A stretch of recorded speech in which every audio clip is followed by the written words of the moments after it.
Okay, and welcome to Titansgrave Diggers, where we analyze, dissect, and conjecture rather wildly about Geek and Sundry's actual play show, Titansgrave, The Ashes of Valkana. I'm one of your hosts, Chris, and I'm here, of course, as always, with Eric and Shannon, and thank you so much for bearing with us as we get past our technical issues, which delayed us from broadcasting as we normally do on Tuesday, but we're here now and ready to talk the show. So, Eric, why don't you go ahead and kick us off with let's do a little bit of recap. Okay. This episode, episode 5 of Titansgrave, was, I think, a very pivotal episode when it comes to the overall story, because we're meeting Mr. Voss for the first time, and Mr. Voss being this major power player. I mean, if you look at it from a pure storytelling perspective, the transition from the elevator in the sewers up this high rise, and now you have this spectacular view of the city, and everything's automated and very modern, or ultra modern, and that's almost like a metaphor for coming out of this pedestrian existence that the player characters were in. Now they're in the big time. They're being um, they're being brought in by this very powerful man. Now, the episode itself had some really good setup. Had a little bit of a role play moment with the funeral, and then very, very combat heavy. Ending with, of course, a nice little cliffhanger where the MacGuffin that they were looking for reveals itself, but yet you have to wait till next week to get it. So it was as the episode went, it built from role play and story to combat, action, and then the reveal of here's the thing you're looking for. They don't even really know what the thing is that they're looking at. Yeah, that was well. First of all, I think you're absolutely right. They clearly moved into a larger world, and they saw a lot more of what's going on with um, the kind of the forces and some of the people that they're dealing with. But that was, let's before we jump back, I want to talk about the funeral a little bit, but let's talk a little bit about that item.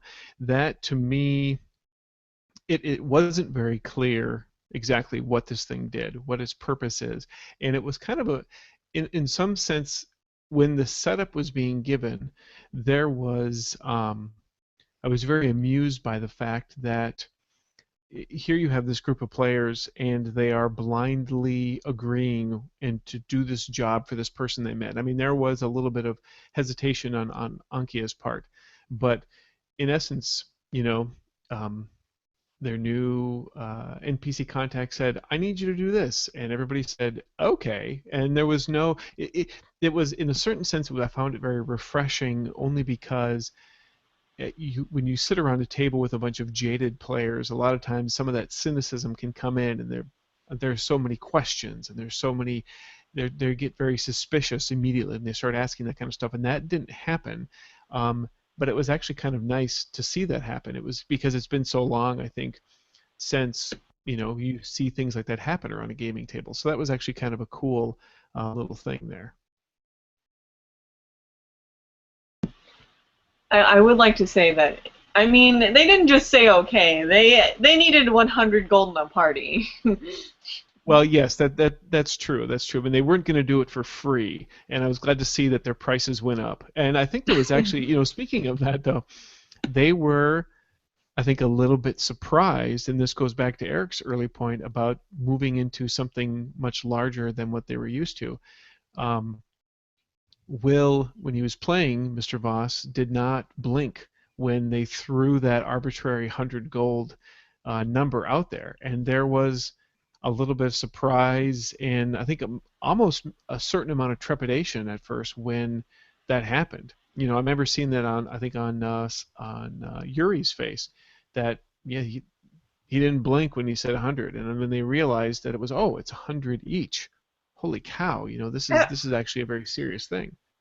I may be jaded or trained, however you want to look at it, from playing in, you know, plenty of Eric's games. But whenever someone promises you that amount of money, you're gonna die. You're either gonna die or you're gonna complete the mission and then the game's over and that's it. It's like I'm so used to not actually getting that much money, either being double crossed or like I said, you're gonna die.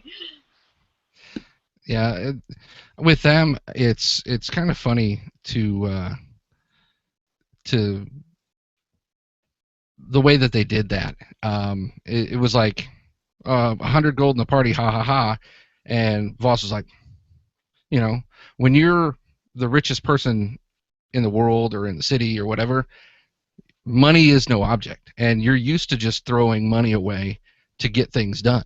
And that's the way I felt it was Voss was just going over the top with some tourists who were just sitting down at at his table, and he's like, you're not even in the same ballpark, and so let's just get this part over with. You can have whatever you want. I don't care. I mean, obviously he's living in a resuscitation table. He doesn't care what it costs for them to get this staff.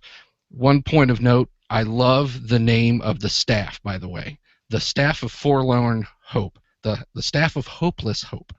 So that little play on words made me think, what exactly does this guy want? And what does this staff really do? And Well, sorry. They never even asked. They never even said, what is this thing? Go out and get me this hydrogen bomb. Very true, and that's a very good point because, like you said, it's Staff of Hopeless Hope. So they're not thinking about the terminology of the words and what does that mean and what does it imply for Voss. Clearly this guy's clinging to life. And does it represent something with that? Does it represent, one last grasp at power for him, or one last grasp at redemption, or maybe it's the only way that he can, actually end his life?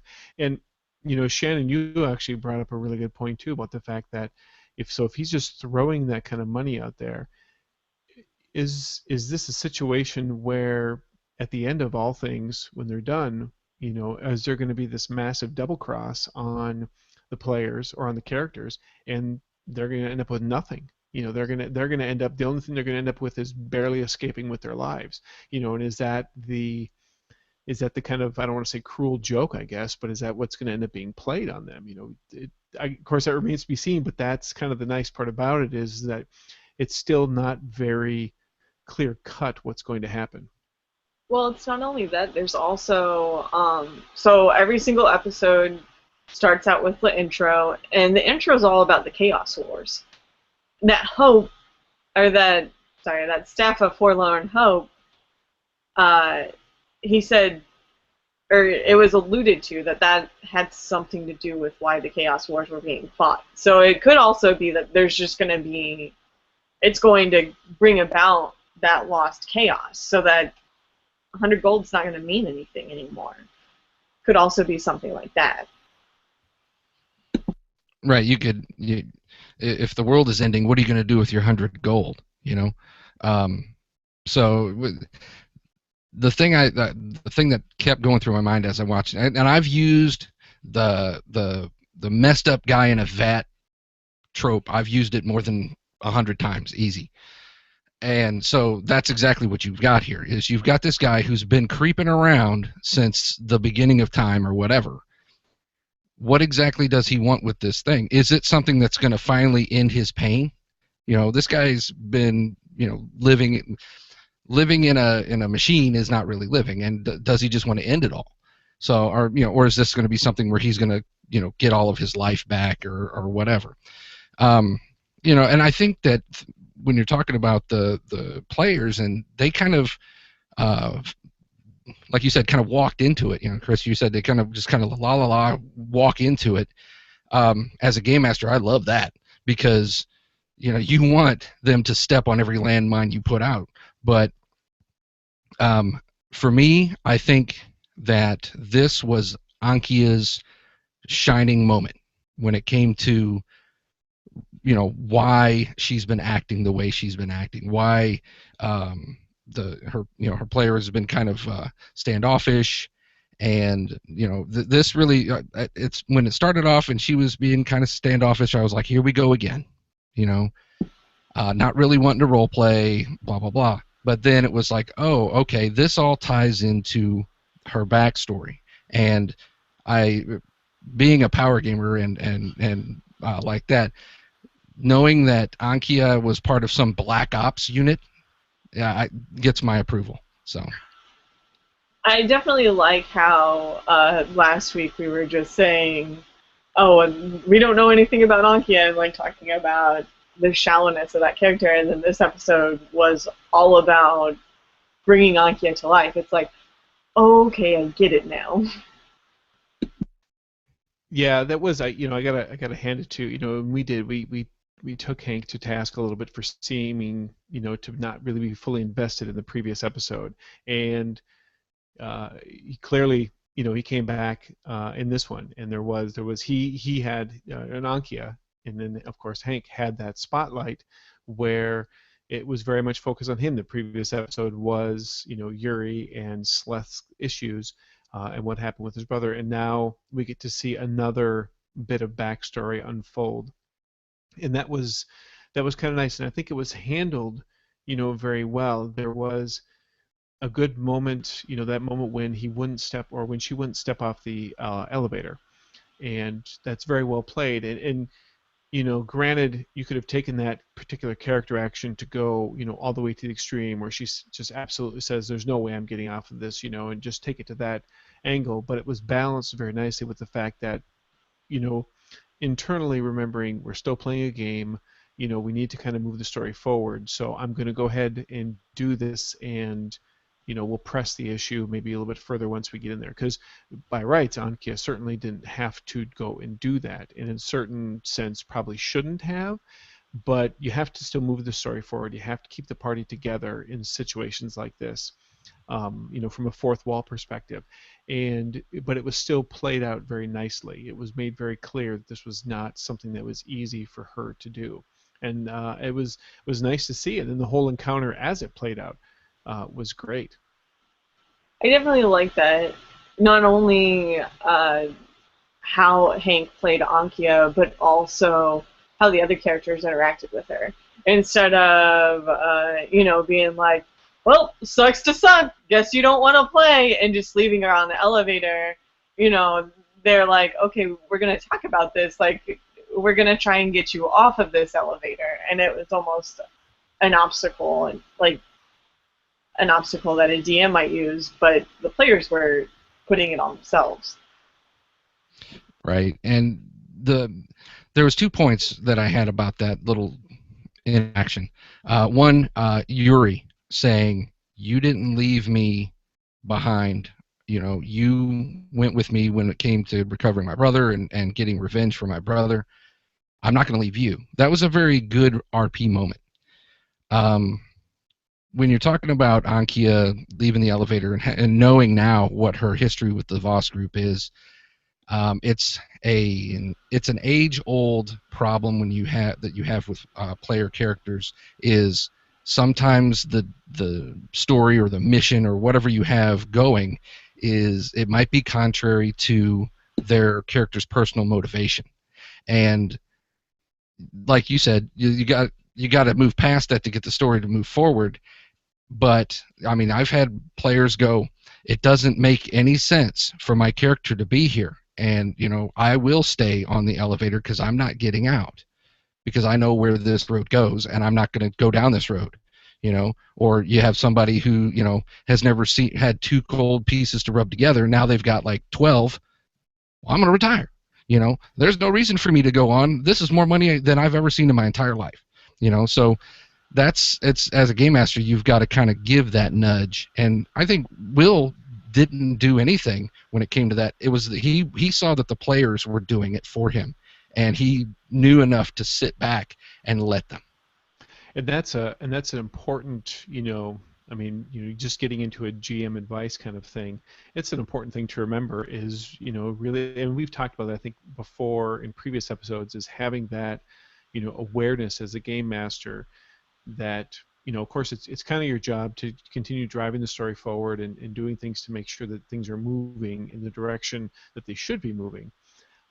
But being very cognizant of where to step back and let things go the way they go, and that happened actually a couple times in this episode. Beyond that particular scene in the elevator, the funeral for sure was one, which we're going to talk about here in a second, and also later on during the battle with the little spider things there when Kiliel had a good roll on her dice, and he just let her go ahead and describe how that was all going to go because there was a good opportunity for the player to do so, and there was a lot, there was definitely excitement on her part, Allison's part, to do that, and as a GM, step back, let them do it, let them have that fun, give them that that shining moment there, so they can go ahead and embrace that, and it gets them in the game more.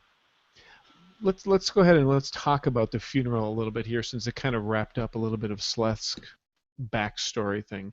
Um, it was, I mean, it was a nice little kind of epilogue, even though it was an episode later, to let that happen.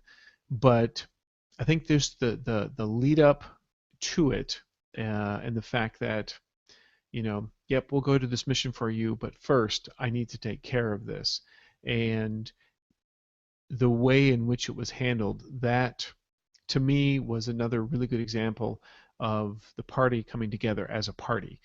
They were all there. They all kind of rallied around there. The artwork reflected that when they cut to the art scenes, that was good. And it was it was that scene and the scene that you just talked about, where you just talked about with the elevator, that really illustrated a lot of the really building, growing party unity that you're seeing amongst the characters, which was great. Yeah. When just real quick, talking about the art and the animation, it was so on point this episode. It just when you're talking about the airship, you're talking about Voss's computer banks and all that stuff. It was on point. And Shannon, you mentioned it before, how the music, you didn't notice the music until much later on. This is the first time I really noticed the art kind of step up and kind of to help tell the story. I was a little bummed that Lindley didn't get her captain's hat in the art, because she said, she got the captain's hat in the plane, and then she's like, I'm wearing this the rest of the adventure. But also at the same time, that kind of would be taking away from the seriousness of it all, especially with it being such a heavy episode. Right. And well, talking about the funeral, it was actually kind of touching. As a game master, as a player, those are the kind of side stuff, the interlude stuff that you want, because it helps build character, helps build group cohesion, things like that. Every one of those players sat in and interacted during that funeral at least a little bit. Games I've played, it would have been, well, let's go, what are we going to do with my brother? Let's chuck him out the window. Where's my stuff? But so it was a really good role-playing moment. It was, I think it was necessary to kind of, like you said, kind of shut the door on that particular subplot, and then that way Sleth can move on and kind of leave his past behind him. Yeah, it's interesting to see how, because clearly, obviously, it's kind of been established now. We're going to see backstory bits on each one of these as it goes through, and that was kind of established pretty early on, and it's a good, nice side aspect. And we've kind of seen Sleth's. We're seeing a little bit now of Aankia's, and I think that there's going to be, my guess is we'll probably see just a bump more when they get back, and then there may not be some. I suspect there won't be some final resolution until the very end. But what's kind of a little bit different is that it seems that Lemley's is kind of flowing throughout all of the episodes. We're getting little bits here and there in each episode. There's almost like a few drops of backstory, relatable material, and it's just being handled by Will a little bit differently, which I think is a good thing in the sense of some characters are just fine with being in the spotlight for their one big thing and then being done. And with other characters, you kind of sometimes have the ability to spread this out through all. And Lemley is that kind of character to me, where she's got, she has those things where it can just kind of continue to flow and kind of dribble out over the episodes. And it continues to make that character very interesting. When, in a lot of respects, she could be very much of a cookie cutter fighter with not too much depth to it. But now, because of the way it's being handled, it's really it's adding a lot more to that character. I definitely like how the flow of the game is going. So as the show, as we get to know more, like in a show standpoint, as we're getting to know more about the characters, the tension is growing. The stakes are raising. They're not just saving some beer now. Like it feels definitely like it's leading up to they are gonna save the world. It's not just these minor things. It's starting to get serious, and as it gets serious, we also are finding out more about the people, and I just think it's very interesting how those two kind of intersect. Yeah, and talking about Lemley had, I think, a couple of my favorite moments in this episode. First of all, when she showed Voss the glyph with the mathematics on it, and she was like, "What is this?" He obviously knows what it is. He obviously does, because just the way Will was reacting. Will recognized that and said and recognized it for what it was, and was intentionally holding that back. He could have very easily just blurted it out and said that's what that says, but he's withholding that information. That to me tells me that Voss is probably going to be something a little bit more of a shady character, maybe even the villain behind all of this. And I had said it early on that maybe there's somebody pulling the strings or manipulating this great darkness, trying to get it to come back. The second Lemley moment, and I think it was brilliant role playing, was when Lemley got hurt and her cybernetics were exposed, and the player was, she was LARPing it. She was holding her arm to the side and trying to cover it up. My point with that is, I think that was a wonderful moment, because she's playing a teenage girl, and she played it as if she were a teenage girl who has body image issues. She's very self-conscious about that. If a man or a male was playing that character, I don't think she plays it. They play it the same way, because women understand what body image stuff is, and that was built into her character. That's part of her secret backstory, is that she's got a lot more of her body gone than she lets on, and the way she played that was spot on for me. I thought that was perfect, and as a father of a teenage daughter, I could totally see a teenage girl being like that. I definitely thought that part is very interesting, not just for that reason, but she really hesitated whenever Will asked her or told her, you can either do max damage or keep your arm there. And most players are going to be like, I'm doing max damage, man.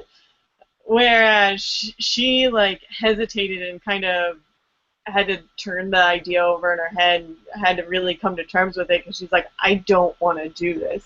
And I think that's something that's very interesting about this this game, and it could have to do with the fact that most of these people have some degree of acting background, especially Laura Bailey, who is playing Lemley, and Yuri, who is playing Sleth, which are the two that I'm going to talk about, because they've had the biggest emotional moments. Was Lemley whenever she was holding her side, and Sleth whenever his brother died, because a lot of times players forget about that sort of stuff. They're like, well, whatever, that is just fluff. I don't care about that. I wanna move on with the story. I wanna get the big bad. And so I definitely like that they're doing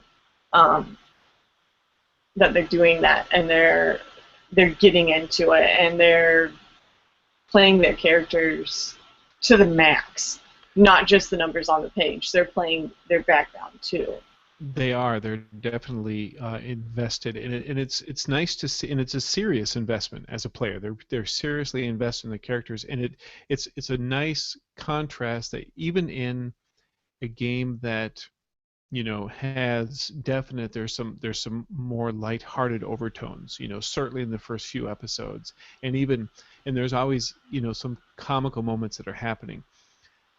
Despite that fact, because if you get into funny games or games where there is a lot of comic stuff like that, you can just be comical with your character and not take it very seriously.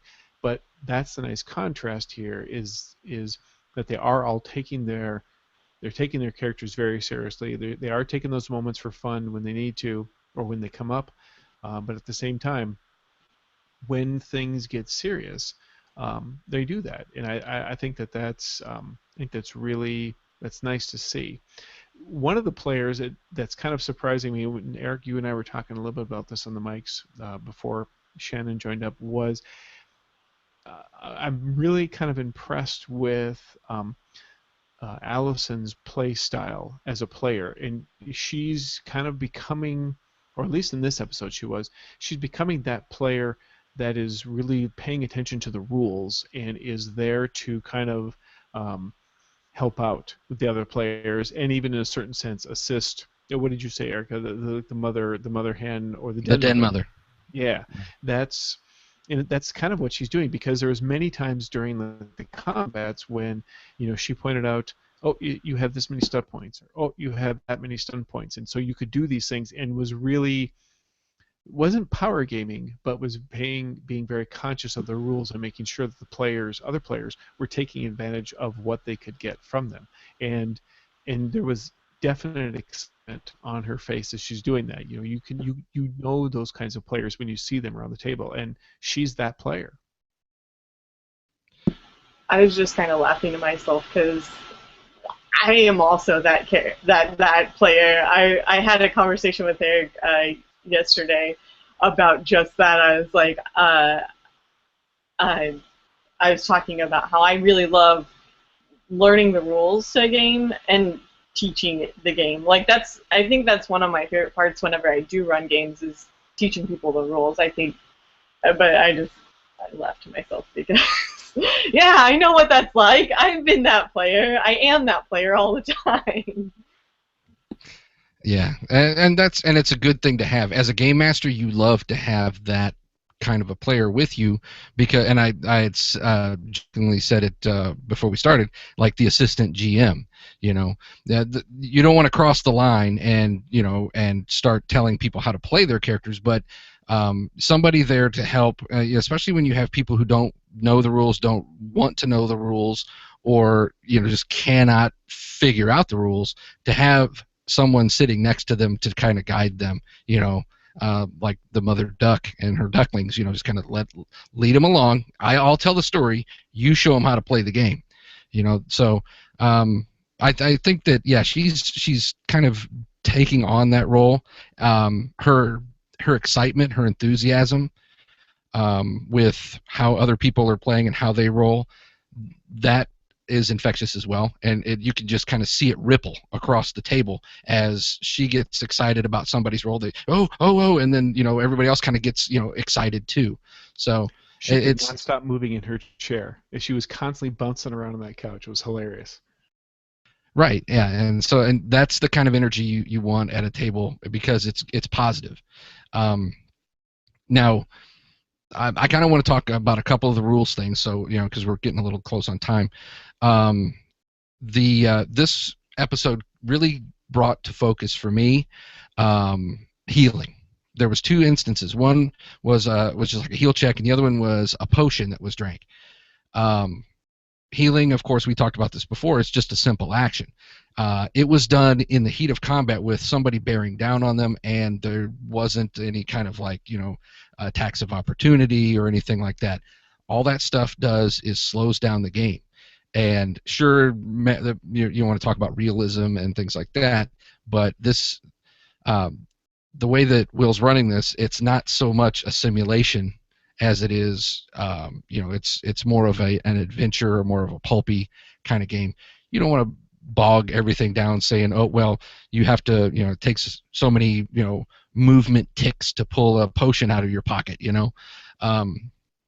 So, and then of course the potion was she drank a potion and was still able to do her complete action, which is good because you start getting into that sticky area where it's like, do I want to drink this potion and do nothing for the next round and things like that. So go ahead, Shannon. Sorry. I really like that the healing rules, it fits the rest of the game, or at least how the game's been presented to us. It seems the rules are very fast and loose, and it only makes sense that the healing rules would also be that and represent that. So it makes sense that you're able to heal in the middle of combat and not really be penalized for it, which I think is excellent.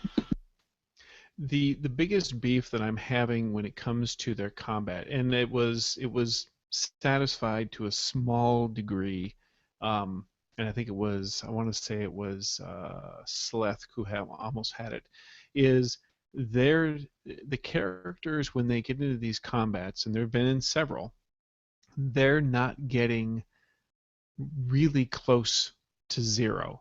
We haven't seen that yet. That really happened yet, where the real concern starts coming up on the players' faces. To, oh my gosh, I might almost die. Now it did happen. It almost happened with Sleth. He got down, I think, to maybe he had like 14 left before he got healed, and that's good. But the rest of them, everyone else was in good shape, and they haven't yet had that level of fight. And I thought for sure that it would happen in this gauntlet that they had to run through in Cloud City there, where all of Lando's evil henchmen would come out and get them. They aren't done yet, man. That's true. That's true. But I wanted to see. I don't want to necessarily. I'm not saying I want to see them die, but the players have got to know that their mortality of their characters is at stake, and so they've got to have that really, really, gut-wrenching combat, and it hasn't happened yet. You don't want to see him die. You just want to see him suffer. I just want to see him suffer. That's the kind of GM I am. You put him through. You run through this peril ringer a few times, and you kind of get some of those juices squeezed out of them, and and then everybody goes and has fun. But it hasn't happened yet. So I'm kind of waiting to see, like a serious, or even there hasn't even been like that hardcore attack, like the single attack that a boss monster might have, where it could just like not wipe out a player, but take him almost completely out of the fight in one shot. It's like a dragon's breath weapon. It only occurs every few rounds or something like that.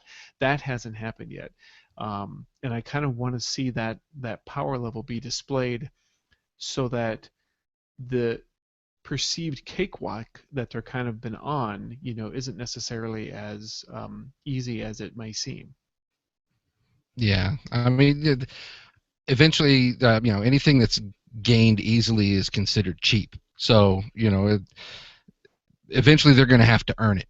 So, I did want to bring up another thing that I thought was really nice of this little correlation was you had when you talk about the Cloud City thing, the whole crazy computer, like talking to them as they're doing it struck me as very like for old school gamers very paranoia, and also very BioShock for your people who play video games. It reminded me very much so of Gladys from Portal. She's very friendly and very welcoming, but also leading you to your doom. Right. Spoilers. Portal spoilers. But also, it was very, this whole city is just turning people into cyborgs. It reminded me of Cybermen as well.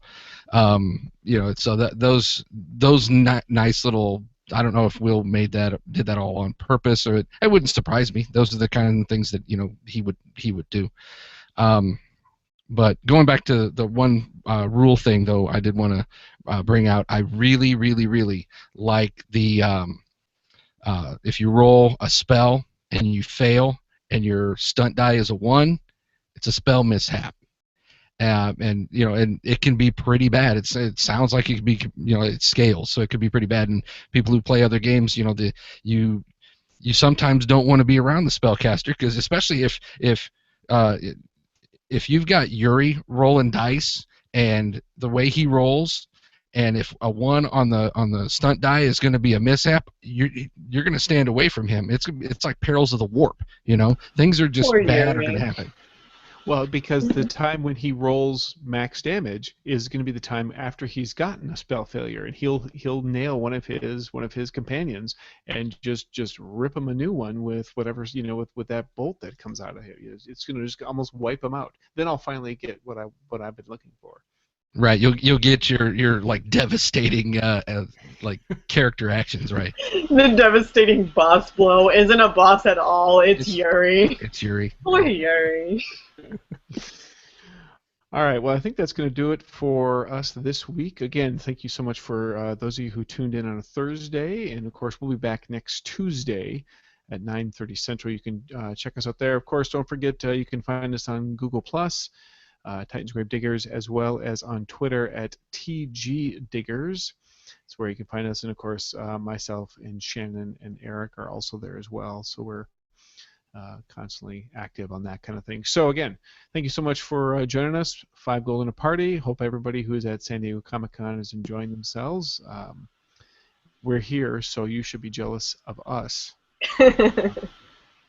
And of course, in a couple weeks, Eric and Shannon will also be at Gen Con, correct? Oh, no, not Shannon. Just Not Eric. Shannon, just Eric.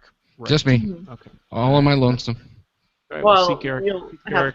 I'm sure he'll be friends. wearing a very nice looking Gamers Table T-shirt as well. Mhm. So. All right, so we'll see you guys next week. Thanks again for joining us, and we'll see you in the Ashes.